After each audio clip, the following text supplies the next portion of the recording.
Ja, hallo und herzlich willkommen zu einem weiteren How-To-Tutorial. Mein Name ist Jens Bayer und in diesem Video möchte ich Ihnen eine neue Moodle-Aktivität vorstellen. Sie kennen ja vielleicht das Problem, dass man in einem Moodle-Kurs immer bestimmte Dokumente bereitstellen möchte, und das ist normalerweise meistens eine Einbahnstraße. Das heißt also, entweder stellen Sie als Lehrkraft in einem Kurs eine Datei oder in einem Verzeichnis Dokumente zur Verfügung, die die Schülerinnen und Schüler sich dann herunterladen können und bearbeiten können. Jetzt gibt es eine neue Möglichkeit, eine interaktivere Möglichkeit des Dokumentenaustauschs. Und zwar ist es ja oft so, dass man bei Gruppenarbeiten beispielsweise möchte, dass die Schüler dann anschließend nach den Präsentationen ihre Ergebnisse dem Rest der Klasse auch bereitstellen. Und normalerweise sammelt der Lehrer das dann immer ein, verteilt es, entweder ja analog oder halt digital. Und jetzt gibt es eine gute Möglichkeit, das innerhalb von Moodle-Kursen auch zu machen und den Schülern aber weitestgehend zu überlassen. Und zwar gibt es eine neue Möglichkeit bei den Aktivitäten. Das nennt sich Studierendenordner. Das ist hier dieses Symbol mit den zwei Köpfen. Ich will das gerade mal an einem Beispiel zeigen. Wir nennen das jetzt einfach mal hier Sammelordner. Dann kann man hier noch eine Beschreibung abgeben.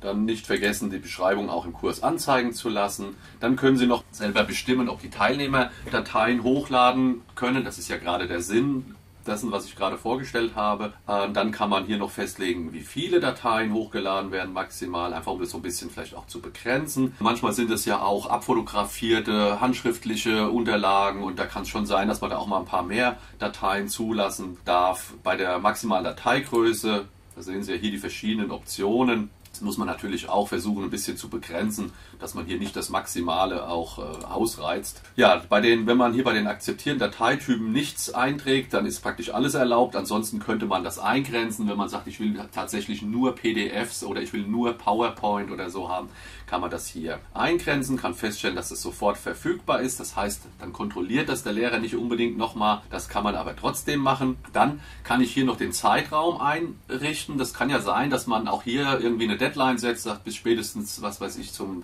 nächsten Woche müsst ihr das eingestellt haben. Dann kann man das hier aktivieren. Ansonsten sollte man das Enddatum rausnehmen vielleicht und nur den Start aktivieren. Bei allen anderen Einstellungen muss man einfach erstmal gar nichts machen.